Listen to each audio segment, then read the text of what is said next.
आज हम बात करने वाले हैं पोएम के बारे में, प्रोटोकॉल ऑफ इमरजेंसी मेडिसिन।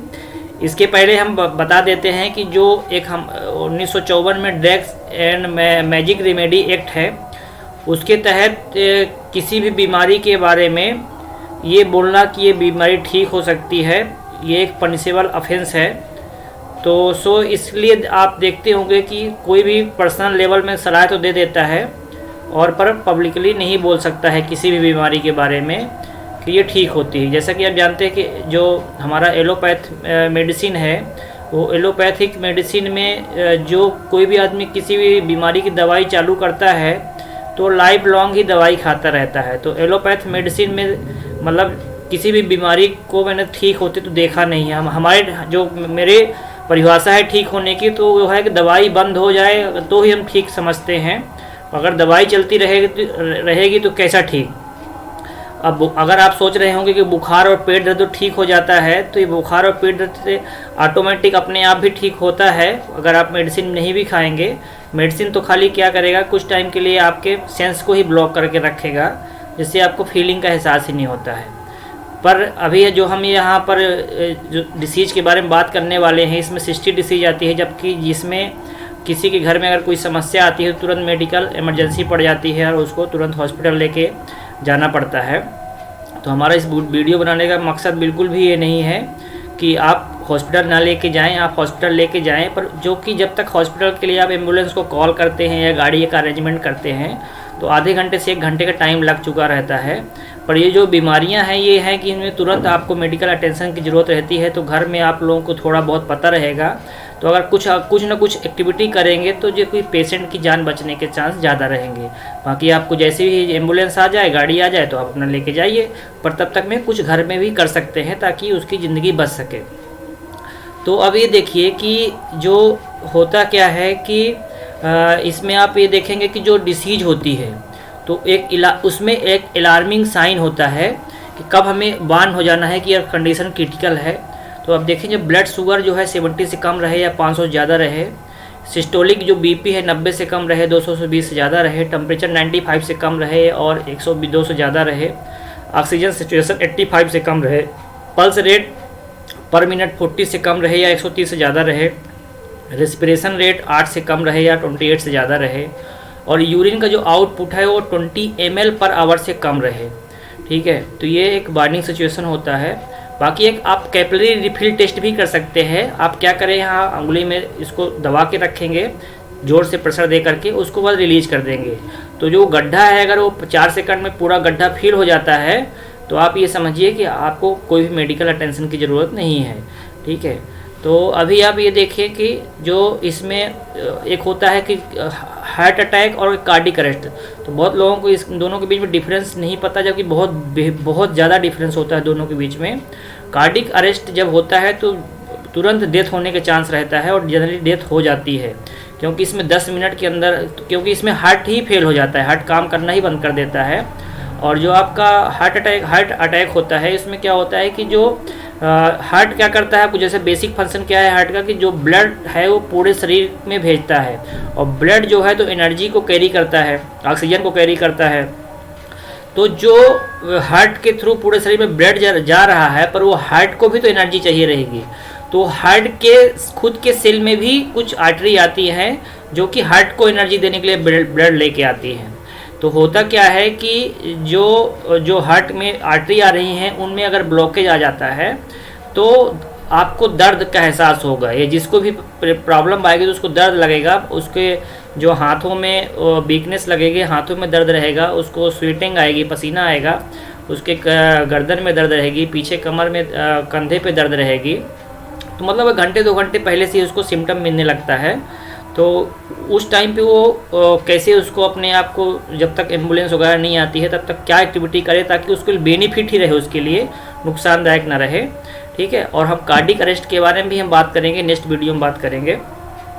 तो अब देखिए जो हार्ट का जब आता है तो उसके लिए उसको क्या करना पड़ता है कि उस टाइम उसको तुरंत उसको पोस्चर, जैसे यहाँ पर आप फिगर में देख रहे होंगे यहाँ पर, तो इसी पोस्चर में उसको बैठा देना है।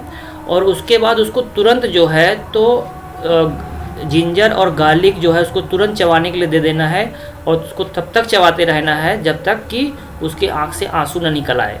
ठीक है, और आप ये कितने टाइम के अंदर है, 50 सेकंड के अंदर अंदर करना है, बैठाना है 5 सेकंड के अंदर अंदर। और जो गार्लिक और रेड चिली या जिंजर में से कोई एक दे सकते हैं तुरंत चबाने के लिए, वो 50 सेकंड के अंदर होना चाहिए।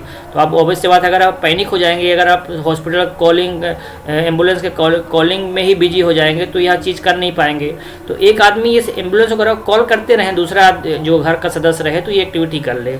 फिर उसके बाद क्या करना है कि एक बाल्टी, चूँकि अगर कॉन्शियस रहेंगे तो उनको आप जो हॉट वाटर इमर्सन है, एक टब रहेगा, उस टब में 42 डिग्री टेम्परेचर रहेगा पानी का, उसमें बैठा देना है, जैसा कि आप फिगर में देख रहे होंगे, गर्दन तक पानी रहना चाहिए। और अगर वो कॉन्शियस जो है तो नहीं है ज़्यादा, तो उस टाइम पे क्या करना है, एक बाल्टी लेना है, उस बाल्टी में 45 डिग्री टेम्परेचर पानी रखना है, और उसमें उनको घुटने तक पैर को डाल करके उनको बैठा देना है। ये सब 5 मिनट के अंदर होना चाहिए। ठीक है ना, हॉट वाटर इमर्सन 15 मिनट के अंदर होना चाहिए। और उसके बाद क्या करना, उनको अगले दिन पूरा फास्टिंग रखना है, और उसी दिन मतलब जब प्रॉब्लम आएगा, और उनको कोकोनट वाटर 6 से 8 गिलास पीना है। तो अब आप ये सोच रहे होंगे कि जो हॉट वाटर इमर्सन है, इससे बेनिफिट कैसे होता है, भला किसी को गर्म पानी में बैठा देने से उसको फ़ायदा कैसे मिल सकता है, वो भी हार्ट में। तो उसके लिए देखिए वो कैसे फ़ायदा मिलता है उसको, कि जो आप जानते हैं कि जो बाहर का प्रेशर रहता है 1 एटमॉस्फेरिक प्रेशर रहता है, और जो पानी के अंदर का प्रेशर होता है तो वो डिपेंड करता है कि कोई भी ऑब्जेक्ट पानी के ऊपरी सतह से कितना दूर है। तो अगर वो पानी की ऊपरी सतह से अगर वो 10 मीटर दूर है, तो उस टाइम पे जो ऑब्जेक्ट रहेगा वहाँ पर, उस पर 2 एटमॉस्फेरिक प्रेशर लगेगा। एक एटमॉस्फेरिक प्रेशर पानी के अंदर और एक एटमॉस्फेरिक प्रेशर पानी के बाहर का। तो इसलिए बोलते हैं 10 मीटर के नीचे कोई तैराक वगैरह जाता है तो उसको कान के पर्दे फटने का चांसेस रहता है, क्योंकि 2 एटमॉस्फेरिक प्रेशर उसके बॉडी को सहना पड़ता है। तो आप यहाँ पर देखेंगे कि जो ये उसका पूरा जो इंक्लाइंड पैर है वो 20 सेंटीमीटर जो है तो नीचे है पानी की ऊपरी सतह से। तो जब 20 सेंटीमीटर नीचे है तो उस टाइम पे उस पर जो प्रेशर लग रहा है वो 0.2 लग रहा है, 0.02 एटमॉस्फेरिक प्रेशर लग रहा है, और 1 एटमॉस्फेरिक प्रेशर पानी के ऊपर है। तो आप देखेंगे उसी के बॉडी में जो गर्दन के ऊपर का प्रेशर अलग है और गर्दन के नीचे का प्रेशर अलग है।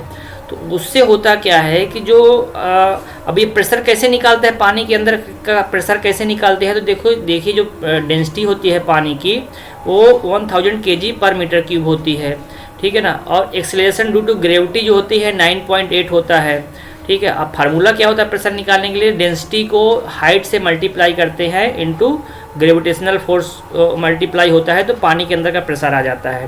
तो नीचे देखिए फार्मूला भी हमने दिया हुआ है, ठीक है ना, कैसे आ रहा है। तो ये होता क्या है कि 0.2% जो है प्रेशर पानी के अंदर इस कंडीशन में, जब 20 सेंटीमीटर है पानी ऊपर सतह से 20 सेंटीमीटर नीचे है तो 2% प्रेशर बढ़ जाता है। कहाँ का, गले के नीचे का। तो उससे क्या होता है कि जो पैर की तरफ का ब्लड है वो ब्लड ऊपर की तरफ आता है, और बहुत सारे केमिकल चेंजेस होते हैं बॉडी में, जिससे क्या होता है कि जो हार्ट का आउटपुट है, तो हार्ट का जो आउटपुट है, स्ट्रोक जो वॉल्यूम है तो 20% बढ़ जाता है, और redistribution of blood from lower portion of body to intrathoracic circulation, ठीक है। अब ये चीज़ होता है। तो इसमें देखिए केमिस्ट्री क्या चेंज होती है बॉडी के, तो जो IL-6 और ILIRA है ये बढ़ता है, ये फ़ायदेमंद होता है अगर ये बढ़ता है तो। HSP72 और IHSP72 ये दोनों बढ़ते हैं, ये भी फ़ायदेमंद होता है। और नाइट्रिक ऑक्साइड भी बढ़ता है। तो नाइट्रिक ऑक्साइड तो कितना इंपॉर्टेंट है कि अगर नाइट्रिक ऑक्साइड आपके शरीर में जाएगा तो जो ब्लॉकेज वगैरह है उसको क्लीन करता है नाइट्रिक ऑक्साइड। मतलब वो पहली बात तो जो कैपिलरी होती है, ब्लड वेसल्स होती हैं, उनकी जो अंदर की सतह होती है वो चिकनी हो जाती है, जिससे उसमें कोई भी पार्टिकल चिपकता नहीं है, और साथ ही साथ नाइट्रिक ऑक्साइड क्लीन करती है। दूसरी बात इसमें देखिए कि जो इसमें नोरोप्रिनेफ्राइन है ये कम होता है, जो कि घटना चाहिए। वैसोप्रेसिन घटता है, ठीक है, और रेनिन जो होता है ये भी घटता है। अब रेनिन घटने से फ़ायदा कैसे होता है, क्योंकि रेनिन जो होता है ना, जब ये किडनी से मैसेज देता है पूरे बॉडी को कि हमको जो है तो ज़्यादा ब्लड भेजो तो उससे क्या होता है कि पूरा बॉडी जो है तो प्रेशर बढ़ाता है ब्लड का। तो जब रेनिन अगर रिड्यूस होगा तो ब्लड का प्रेशर नहीं बढ़ेगा भी नहीं, और ये साथ साथ उसको बेनिफिट भी मिलेगा, हार्ट में भी बेनिफिट मिलेगा और साथ साथ किडनी भी बेनिफिट मिलता है। इसलिए हार्ट वाटर इमर्शन से किडनी के पेशेंट जो डायलिसिस भी रहते हैं तो उनको भी बेनिफिट मिलता है। ऑलरेडी विश्वरूप राय चौधरी ने सब बता रखा है, मैंने देखिए लिंक भी दे रखा है विश्वरूप.com/EPM, यहाँ भी आप देख सकते हैं, या विश्वरूप.com/ आप 360 डिग्री पोस्चरल मेडिसिन भी करेंगे तो वहाँ उसको पढ़ सकते हैं। विश्वरूप.com/ आप अगर ये पोएम लिखेंगे तो आप इसको भी पढ़ सकते हैं, तो आप डिटेल में चाहे तो यहाँ से पढ़ सकते हैं। ठीक है, अब देखिए जो इतना एक्टिविटी करने के बाद अगर वो मान लीजिए कि एकदम से ऐसी कंडीशन में है, पेशेंट की एकदम बेहोश हो गया, उस कॉन्शियस नहीं है और आपकी अभी तक एम्बुलेंस भी नहीं आई हुई है, तो हाथ पे हाथ रख के बैठना नहीं है, उसको एक्यूप्रेशर देना है। एक्यूप्रेशर कैसे देना है? 1 मिनट में उसको 1 मिनट में 100 बार पंपिंग करना है, और जो पंपिंग करने में ये उस टाइम पे कम से कम 3 सेंटीमीटर नीचे जाना चाहिए उसका चेस्ट, और इतना फास्ट करना है कि ऐसा नहीं कि 10 बार किया छोड़ दिया, उससे कोई मतलब नहीं निकलने का। 1 मिनट में आपका स्पीड जो होना चाहिए वो 100 के आसपास जाएगा, तब उसको बेनिफिट मिल सकता है। तो ये एक्यूप्रेशर वाला सिस्टम जो है तो आपको हार्ट अटैक में भी काम आता है और कार्डिक अरेस्ट में भी काम आता है। कार्डिक अरेस्ट में जनरली मतलब तुरंत तो डेड ही हो जाता है, तो 10 मिनट के अंदर उसको ज़िंदा करना पड़ता है, ज़िंदा हो जाता है 10 मिनट के अंदर, उसके लिए अलग मेथड रहती है। वो ऑलरेडी विश्वरूप सर ने बताया है, हम भी नेक्स्ट वीडियो में बताएंगे कैसे होता है। ठीक है, उसके बाद ये जो एक्यूप्रेशर दे दिए, हाँ अब यहाँ पर ध्यान दीजिए, जब हॉट वाटर इमर्शन करते हैं ना, तो जब नहीं बाल्टी में जब पैर डाल के बैठते हैं तो उसमें गर्मी माइंड पे ज़्यादा ना चढ़े, इसलिए जो फोरहेड रहता है वहाँ पर कोल्ड मतलब गीली पट्टी वहाँ पर देते हैं, तो वो भी देते रहना है। ठीक है, बाकी तो हमने जिंजर वगैरह पहले खिला दिया, फास्टिंग वाला हमने बता दिया कि वो नारियल पानी पीना है। हाँ, अगर आपको प्रॉब्लम एक बार हुई है तो आप गार्लिक, अदरक, हल्दी का पाउडर बना के रात को उसको भी खा भी सकते हैं। ठीक है, बाकी हमने जैसा कि बताया ही कि कैसा करना है। बाकी आप जब आपके एम्बुलेंस वगैरह आ जाए तो आप हॉस्पिटल जाए, मीन टाइम में आप पेशेंट को बचाने की कोशिश तो कर सकते हैं ना, हाथ पे हाथ रख के बैठने से तो कुछ मतलब नहीं है। और मे भी अगर आपको बेनिफिट मिल गया इससे तो अच्छी बात है। बाकी ड्रैग मैजिक एक्ट तो है ही, उसमें तो डायरेक्ट पर्सनल लेवल पे तो कुछ बोला जा सकता है, बाकी तो कुछ बता नहीं सकता। बाकी तो आपको खुद अपना दिमाग अपना यूज करना पड़ेगा कि क्या करना चाहिए क्या नहीं करना चाहिए। ठीक है दोस्तों।